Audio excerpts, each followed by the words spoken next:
Assalamualaikum warahmatullahi wabarakatuh. Yang saya hormati Ibu Riajeng Kristiana beserta rekan-rekan semua. Semoga kita semua selalu diberikan kesehatan, kekuatan, dan terus diberikan semangat untuk terus belajar dan belajar. Perkenalkan, kami dari kelompok 2 yang akan menjelaskan tentang materi organ tanaman. Saya Ahmad Ahyani selaku moderator akan memperkenalkan nama kelompok kami. Yang pertama ada Retno Wardani, Anissa Putri, Ahmad Ahyani, Fakda Danil Maha, Siska, dan Imade Oktamel Dayanti. Mari kita dengarkan penjelasan materinya. Sama seperti manusia, tumbuhan adalah makhluk hidup yang punya beberapa organ penting dalam tubuhnya. Memangnya tumbuhan punya organ? Punya pastinya, tapi organ yang masuk bukan otak atau jantung. Dari bentuk luarnya saja sudah beda, tentu dalamnya juga beda. Tumbuhan punya beberapa organ yang berperan sangat penting untuk kelangsungan hidupnya. Memangnya sepenting apa sih peran-perannya? Kuy, simak penjelasannya. Inilah beberapa gambaran dari organ-organ tanaman. Yang pertama dimulai dari akar, lalu batang, daun, lalu menghasilkan bunga. Lanjut ke slide 6, di sini ada alat hara dan alat perkembangan. Alat hara terdiri dari akar, batang, dan daun. Alat hara, hal ini erat dengan hubungannya dengan masalah makanan seperti penyerapan, pengangkutan, pengolahan, dan penyimpanan zat-zat hara yang kemudian disebut alat hara. Lalu untuk alat perkembangan, ini adalah hasil dari pengolahan zat-zat hara tadi yang akan menghasilkan buah atau bunga dan juga biji. Kita akan membahas organ tumbuhan yang paling bawah, yaitu akar. Kenapa pohon yang batangnya besar banget bisa tumbuh tinggi dan kuat? Itu karena pondasinya yaitu akar. Struktur anatomi akar dapat diamati dengan cara memotong akarnya secara melintang. Urutan dari luar ke dalam adalah sebagai berikut. Yang pertama ada epidermis, kedua korteks, ketiga endodermis, dan keempat stele. Simak penjelasan di slide 8. Baik, kita mulai dari lapisan yang terluar yaitu epidermis. Merupakan lapisan jaringan paling luar pada tanaman yang memiliki fungsi sebagai pelindung atau penutup dari semua organ. Epidermis umumnya terdiri dari lapisan tunggal sel parenkim yang dihasilkan rapi tanpa ruang interseluler. Lalu apa saja sih fungsi epidermis pada tumbuhan ini? Yang pertama itu tadi adalah sebagai jaringan pelindung semua organ tumbuhan mulai dari batang, daun, akar, dan buah dari segala kondisi dan pengaruh lingkungan luar. Kedua yaitu sebagai tempat penyimpanan cadangan air.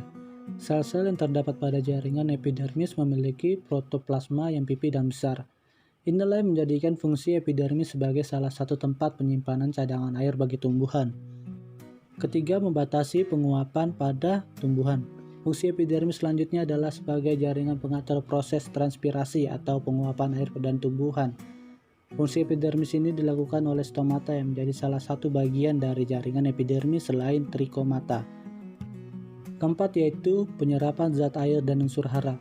Jaringan epidermis yang terletak di akar juga berfungsi sebagai penyerapan air dan unsur hara dari dalam tanah. Maka fungsi epidermis di sini dilakukan terutama oleh trikomata yang termodifikasi menjadi fulu akar. Yang terakhir yaitu difusi oksigen dan karbon dioksida. Fungsi epidermis yang terakhir ini adalah sebagai tempat proses difusi oksigen dan karbon dioksida saat tumbuhan melakukan respirasi dan sekresi hasil fotosintesis. Fungsi ini umumnya hanya terjadi pada daun dengan stomata sebagai organ pelaksananya. Lalu apa saja sih ciri-ciri epidermis ini? Yang pertama itu tipis, biasanya hanya tersusun oleh satu sel saja. Yang kedua tidak memiliki klorofil. Ketiga, pada permukaan yang menghadap keluar terlapisi kutin yang menghasilkan kutila atau lapisan dalam. Keempat, vakuola besar bisa berisi anosiatin. Kelima, susunan selnya rapi tanpa ruang antar sel. Keenam, dinding sel beragam tergantung dari posisi dan jenis tumbuhannya. Ketujuh, terdapat stiproplasma yang hidup dan mengandung kristal garam, kristal silikat, dan garam minyak. Terakhir, tidak berkloroplas kecuali bagian sel penutup hidrofit dan pada tumbuhan di bawah ruangan. Lanjut ke lapisan selanjutnya, yaitu korteks. Korteks adalah bagian terluar dari batang atau akar tumbuhan yang dibatasi di bagian luar oleh epidermis dan di bagian dalam oleh endodermis. Korteks tersusun dari jaringan penyongkong yang tidak terdiferensiasi dan menyusun jaringan dasar. Pada organ yang telah cukup umur, sel-sel terluar korteks dapat mengalami penebalan dinding sel dan disebut sebagai sel-sel kolenkim. Selain itu, sel-sel terluar juga dapat memiliki kloroplas. Korteks berfungsi dalam transportasi hara dari epidermis ke dalam teras akar. Selain itu, pada beberapa spesies tumbuhan, korteks juga menjadi bagian penyimpan cadangan energi dan bentuk pati. Lalu selanjutnya ada lapisan endodermis. Pada tumbuhan hampir selalu di akar, fungsinya mengatur air dan zat lain yang masuk ke dalam tumbuhan. Endodermis adalah lapisan sel tunggal yang berbatasan dengan korteks akar. Seluruh sistem di mana fungsi endodermis memungkinkan akar untuk memilih apa yang masuk ke inti pembuluh darah. Endodermis memungkinkan air dan gas masuk. Air yang mengalir di antara sel-sel korteks.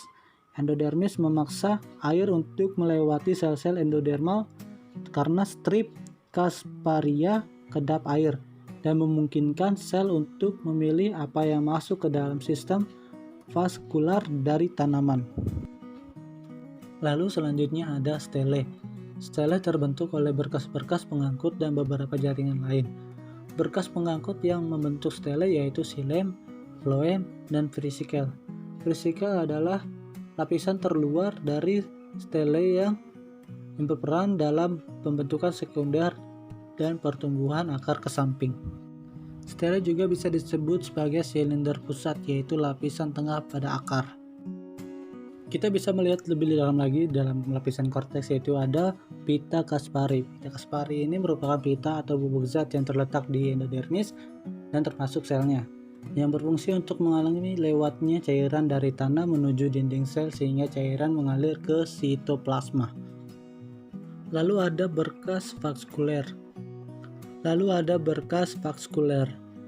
Ini merupakan jaringan yang berperan untuk mengangkut air dan unsur hara dari akar menuju daun, serta mengangkut hasil fotosintesis dari daun ke seluruh bagian tubuh pada tumbuhan. Baik, di slide 10 ini adalah gambaran potongan melingkar akar dari dikotil di sebelah kiri dan monokotil di sebelah kanan. Perbedaan dari dikotil dan monokotil itu yaitu yang pertama, untuk akar monokotil memiliki empelur sehingga menjadi pusat akar, sedangkan akar dikotil tidak memiliki empelur. Kedua, akar monokotil tidak memiliki kambium, sedangkan akar dikotil memiliki kambium. Yang ketiga, akar monokotil memiliki letak xilem dan juga phloem berselang-seling, sedangkan akar dikotil xilem berada di dalam phloem. Setelah akar, selanjutnya kita akan membahas batang. Batang beda sama akar. Akar ya tumbuhnya di bawah tanah. Kalau batang ya tumbuhnya di atas. Batang adalah sumber tumbuhan yang menopang daun, bunga, dan buah. Bentuk batang seperti silinder, yaitu panjang dan bulat. Batang akan tumbuh tinggi ke atas supaya bisa mendapatkan cahaya matahari dan udara yang cukup. Lapisan penyusun batang dari luar ke dalam sebagai berikut: epidermis, korteks, dan stel. Coba kita lihat penampakan batang dikotil dan monokotil jika kita lihat dari dekat. Batang dikotil memiliki berkas pembuluh atau silinder pusat, memiliki letak beraturan dan membentuk lingkaran. Xilem terletak di bagian dalam, phloem di bagian luar. Di antara xilem dan phloem terdapat kambium. Ke arah dalam membentuk kayu dan ke arah luar membentuk kulit. Batang monokotil memiliki berkas pembuluh tersebar atau tidak beraturan dan tidak memiliki kambium. Terus gimana kayak tumbuhan jagung dan padi? mereka punya batang enggak ya? Tetap punya dong. Jenis batangnya jagung dan padi emang beda sama tumbuhan lainnya. Selanjutnya marilah kita lihat gambar. Gambar tentang batang kayu, batang rumput, dan batang basah. Batang kayu, ciri-ciri dan sifatnya.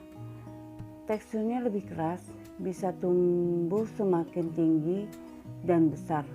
Umurnya panjang, bisa dimanfaatkan jadi alat perabotan seperti meja dan kursi.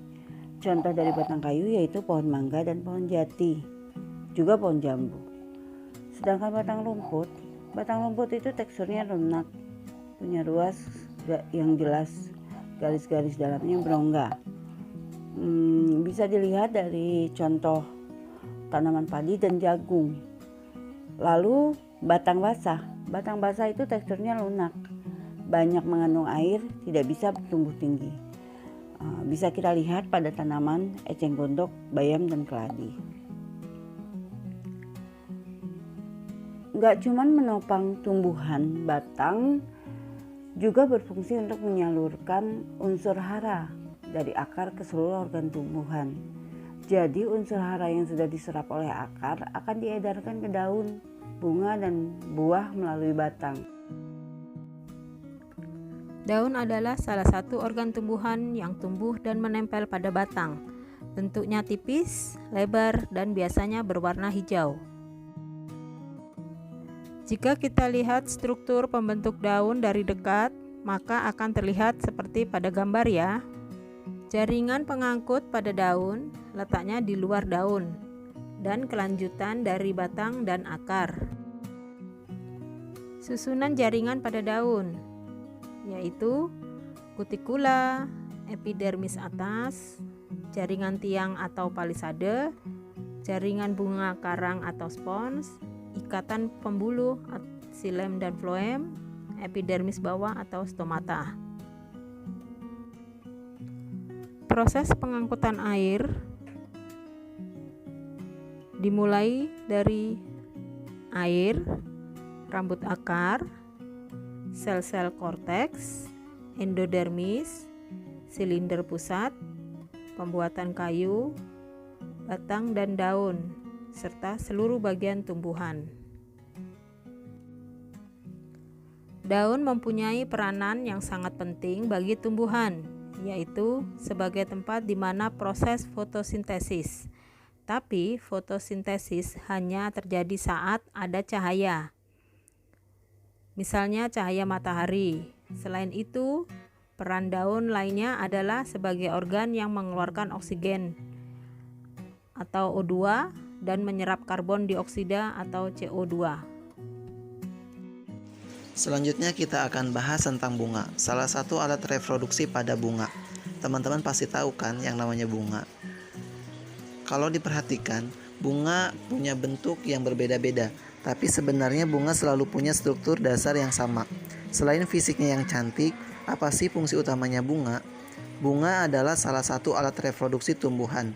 Perkembangbiakan ini sangatlah penting, kalau enggak tumbuhan bisa punah.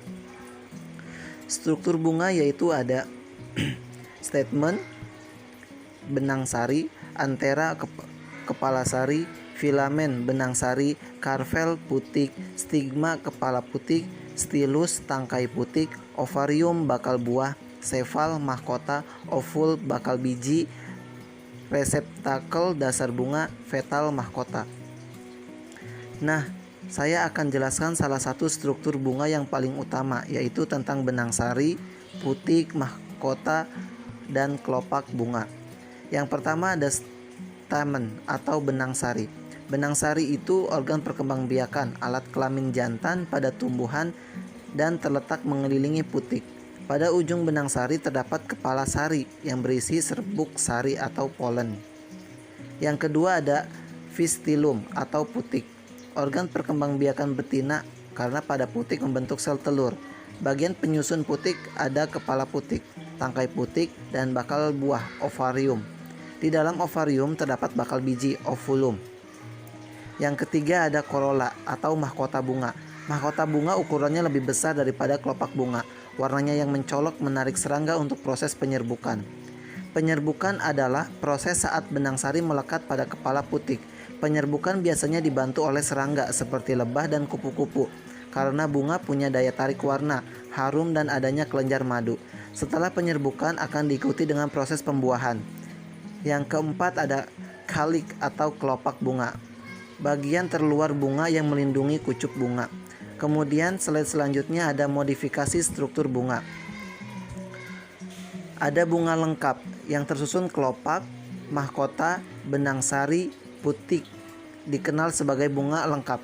Contohnya bunga waru. Yang kehilangan salah satu organ dari keempat organ penyusun tersebut. Contoh bunga semangka.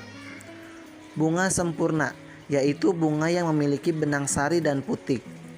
Bunga tidak sempurna, yaitu bunga yang hanya memiliki salah satu alat reproduksi, yaitu benang sari atau putik saja. Bunga jantan, bunga yang mempunyai benang sari saja. Ada bunga betina, bunga yang hanya mempunyai putik saja. Oke, selanjutnya kita bahas buah. Setelah proses penyerbukan di bunga, akhirnya jadilah proses pembuahan yang menghasilkan buah. Buah adalah hasil akhir dari penyerbukan yang terjadi di bunga. Buah terdiri atas beberapa struktur. Saya ambil contoh dari buah mangga. Bisa dilihat di gambar. Oke teman-teman, kita akan bahas satu persatu mengenai struktur buah. Yang pertama ada exocarp. Exocarp itu lapisan luar buah yang keras dan tidak tembus air. Biasanya dikenal dengan kulit buah.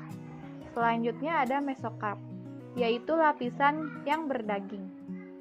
Terakhir ada endokarp, lapisan paling dalam dan berbatasan dengan biji. Selanjutnya ada biji. Biji yang mengandung embrio atau lembaga berfungsi sebagai alat perkembangbiakan bagi tumbuhan. Bagaimana terbentuknya biji? Setiap tumbuhan biji menghasilkan biji yang akan berkembang menjadi tumbuhan baru bila kondisi lingkungan sangat mendukung. Makanan yang tersimpan dalam kotiler membantu tumbuhan tumbuh dan berkembang sebelum biji dengan bagian ini dapat membuat makanan sendiri. Biji itu ada dua macam, yaitu biji dikotil dan biji monokotil. Apa sih perbedaan biji dikotil dan monokotil? Struktur biji dikotil yaitu kulit biji, plumula, radikula, epikotil, hipokotil, dan kotiledon. Sedangkan struktur pada biji monokotil yaitu kotiledon, koleoptil, plumula, koleoriza, jaringan buah, kulit biji, endosperm, epikotil, dan radikula. Nah, dari pembahasan sebelumnya mengenai batang, akar, daun, buah, bunga, dan yang terakhir biji, saya akan membahas tentang perbedaan tumbuhan pada tumbuhan monokotil dan tumbuhan dikotil. Yang pertama ada tumbuhan monokotil. Pada bijinya memiliki satu kotiledon, contohnya pada biji jagung. Tumbuhan monokotil memiliki akar serat serabut. Tumbuhan monokotil tidak memiliki batang yang bercabang. Selain itu, batang monokotil tidak berkambium. Monokotil memiliki akar daun yang lurus, contohnya seperti daun jagung.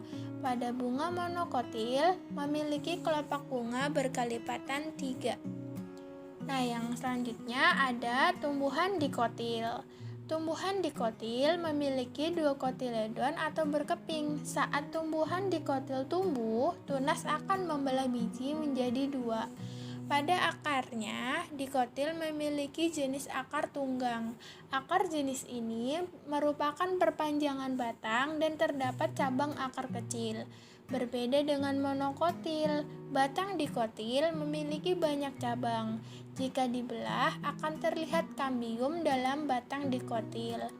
Pada daunnya, dikotil memiliki tulang daun bercabang. Beberapa bentuk daun bersudut.